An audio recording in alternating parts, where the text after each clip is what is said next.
Jean-Pierre Fabre, bonjour. Bonjour. Votre rencontre de mercredi n'a duré que 30 minutes. Est-ce qu'elle a servi à quelque chose? Ah, bien sûr que ça a servi à quelque chose. L'ambiance est marquée par la correction et le sérieux. Le chef de l'État a même déclaré que la loi lui impose de me recevoir au moins une fois l'an, reconnaissant ainsi mon statut de chef de file de l'opposition. Je lui ai réitéré ma demande que le gouvernement mette en place un cadre formel où commenceront ces discussions dans les meilleurs délais.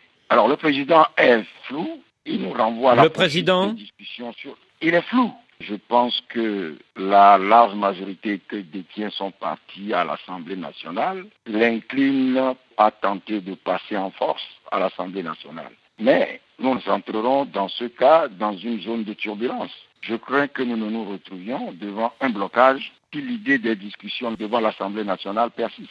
Mais pour vous dire encore que ça a servi à quelque chose, j'ai saisi l'occasion pour évoquer certaines de nos préoccupations, notamment la détention arbitraire des jeunes de l'ANC et l'inculpation également arbitraire des responsables du collectif Sauvons le Togo. Dans l'affaire des incendies des marchés de Lomé et de Kara. Voilà. Et le chef de l'État en a pris bonne note. Je lui ai fait état du cas d'un des jeunes détenus qui est très malade, il souffre d'une hernie ombilicale et qui doit être opéré sans délai. Alors Jean-Pierre Fabre, vous demandez la limitation du nombre de mandats présidentiels. En 99, le défunt président Eyadema avait accepté sous pression internationale de limiter ce nombre à 2 mandats, mais en 2002, il a changé d'avis et aujourd'hui, le nombre de mandats est à nouveau illimité. Pourquoi son fils accepterait-il aujourd'hui de fixer une limite de temps à son pouvoir? Mais ça dépend de ce qu'il trouve en face de lui. S'il trouve des populations togolaises, il va le faire. Je me souviens, vous évoquez l'acceptation par son père de la limitation du mandat en présence du président Chirac qui était à Lomé à cette occasion-là. Le chef de l'État acceptait de ne pas modifier la Constitution pour se représenter. Et il avait ajouté lui-même au président Chirac parole de militaire, ce qui ne l'a pas empêché de modifier la Constitution.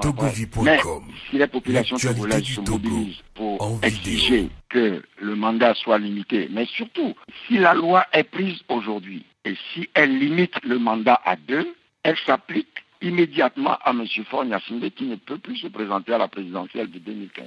Mais beaucoup de Togolais sont persuadés que Faure Gnassingbé va être candidat à sa succession l'année prochaine. On va voir. Ça dépend de la pression qu'il aura en face de lui. C'est-à-dire que l'audience de ce mercredi ne signifie pas que vous abandonnez la pression de la rue?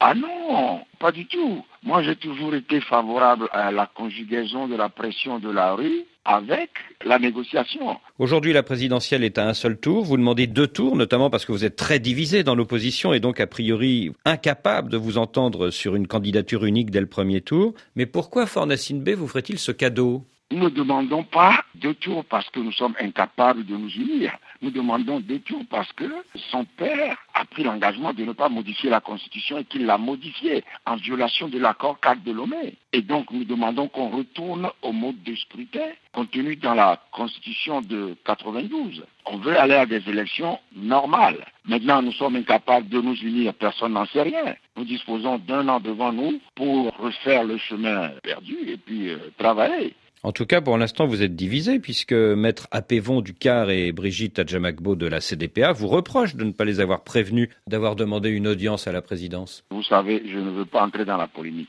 Sinon, je répondrai que nous avons demandé à les voir et qu'ils n'étaient pas disponibles. Mais ça sert à quoi de dire toutes ces choses? Au Togo, la possibilité de renverser le gouvernement par les urnes n'existe pratiquement pas, écrit Kofi Yamnian dans son dernier ouvrage. Est-ce que vous êtes d'accord avec lui? Je comprends les raisons pour lesquelles M. Kofi Yamnian dit ça, parce que il y a la fraude régulièrement, ou bien l'obsession de fraude par le fichier électoral. On inscrit sur la liste électorale des étrangers, des mineurs, dans les villages frontaliers du Bénin et du Ghana. On fait venir massivement des gens pour venir s'inscrire sur la liste électorale. Et donc, l'obsession de fraude du régime, oui, ça peut amener à penser cela.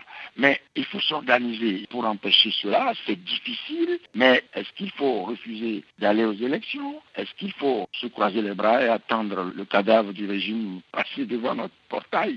Non, je pense qu'il faut s'organiser, il faut travailler, et c'est ce que nous faisons.